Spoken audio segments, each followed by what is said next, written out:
You mentioned the album, and you mentioned earlier, you guys referred to the fact that the way it was recorded, the way it was captured, where it was recorded. First off, it sonically, aside from just the great music, it sounds different than most albums, especially most albums that are going to come out of Nashville on a record like Curb. So, what about the way this music and this record was captured is unique, and why was it important to present it in this manner? I'm gonna let you take it, John. Yeah, I think when we came back to bluegrass and we're experiencing sort of this childlike love for the music all over again, I think what makes bluegrass music special is sort of the unmitigated human element. I mean, what you see is what you get, at least if you're hearing it in a live setting. And it used to be that way in the studio as well, and so we had some friends of ours, Daniel Kohavi and Eric Quinlan, who helped co-produce kind of the technical side of making the record.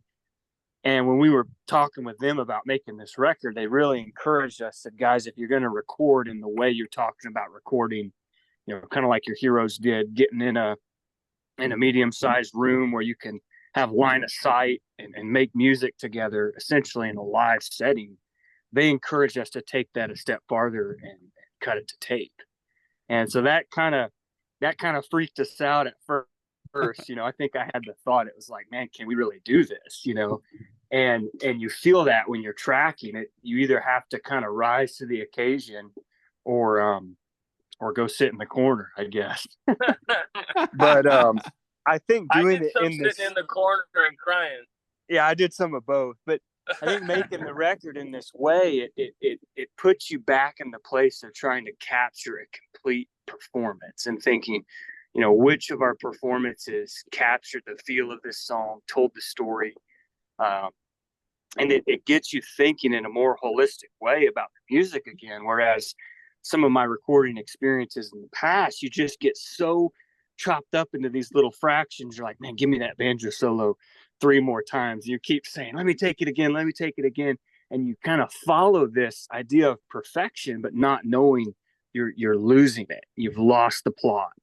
And so doing it in this way was really our chance to say, we're going to trust each other. We're going to trust the band. We're going to step into a room. And we're going to make music together. And I'll add to that very quickly. That was a wonderful way of describing it. When he talks about the performance, if you're thinking selfishly, each person wants their personal performance to be the one that's picked.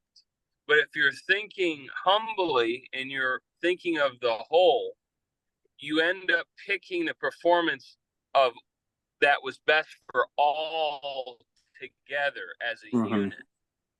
And it creates this striving for togetherness and unity in a group of people, where you lean into the person standing next to you and don't get in your own head about you, yourself, and I doing it right and having the perfect performance. And there's just this really interesting, almost parable for life and community that I learned about my own life, my own family, my own church experience, and making this record this way, where we really become one body, one unit together to make this work.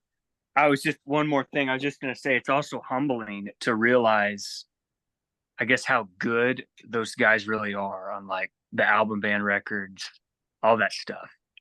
How great that music really is recording in that way. I think we wanted to do that to also challenge ourselves, but also to challenge ourselves to raise the bar next time. I mean, Lord willing, if there's another record, and we'd like to make more records this way, but for our own musicianship and approach to keep getting better, because we've chosen to record this in reality, and not to rely on technology to make us sound better than we actually did in that moment.